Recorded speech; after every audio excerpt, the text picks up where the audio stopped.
अनस की स्टोरी में आपका स्वागत है। आज फिर हम एक नई कहानी लेकर आपके सामने उपस्थित हैं। आज की कहानी हमें भेजी है हमारी एक सब्सक्राइबर प्रिया ने, जो महाराष्ट्र की रहने वाली हैं।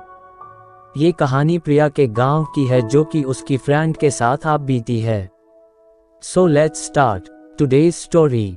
बच्चे चुराने वाली भूतनी। रात के सन्नाटे में एक छोटे से गांव में एक भयानक कहानी फैल रही थी। कहानी थी एक भूतनी की, जो बच्चों को चुरा लेती थी।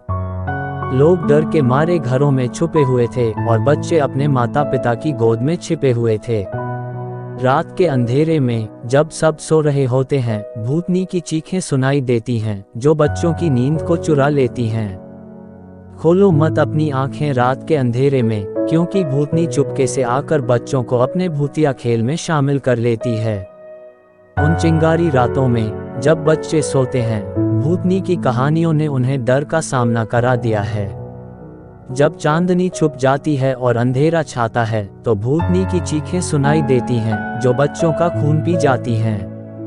रात की गहराई में भूतनी की काली आंखों की झपकी बच्चों के दिलों को धड़काती है और उन्हें अपने वश में कर लेती है। इस गांव में एक गरीब लकड़ी काटने वाला रहता था, जिसका नाम रामू था।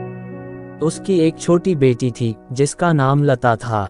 लता बहुत ही सुंदर और प्यारी बच्ची थी।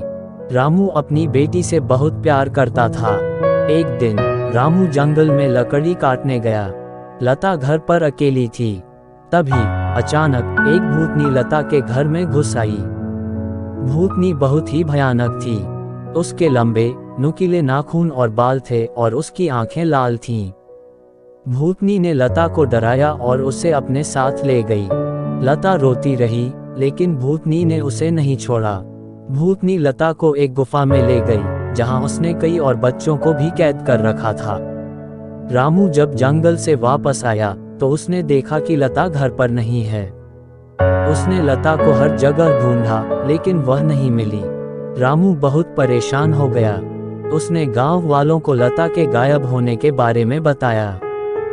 गांव वाले भी बहुत चिंतित थे। उन्होंने फैसला किया कि वे भूतनी को ढूंढेंगे और लता को वापस लाएंगे। गांव वाले जंगल में गए और गुफा को ढूंढ निकाला। उन्होंने गुफा में प्रवेश किया और भूतनी को देखा। भूतनी ने गांव वालों पर हमला किया, लेकिन गांव वालों ने डटकर मुकाबला किया।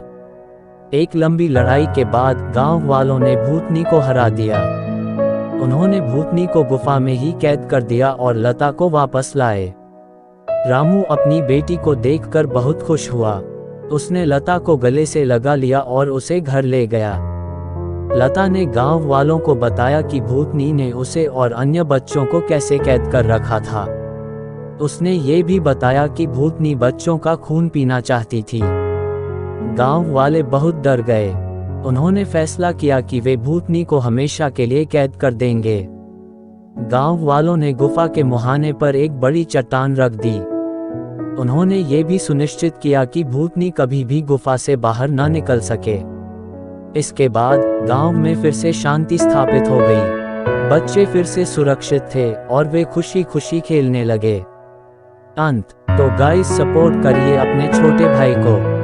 मैं मिलता हूँ आपको नेक्स्ट वीडियो में किसी नए टॉपिक के साथ। Love you so much Anas की जनता। अगर आप लोगों के पास भी ऐसी कोई डरावनी हॉरर स्टोरी है, तो आप हमें इंस्टाग्राम पर DM करें। अगर आपको वीडियो अच्छी लगी हो तो प्लीज़ वीडियो को लाइक करें और चैनल को भी सब्सक्राइब करके बेल नोटिफिकेशन को ऑल पर प्रेस कर दें। Thanks for your watching.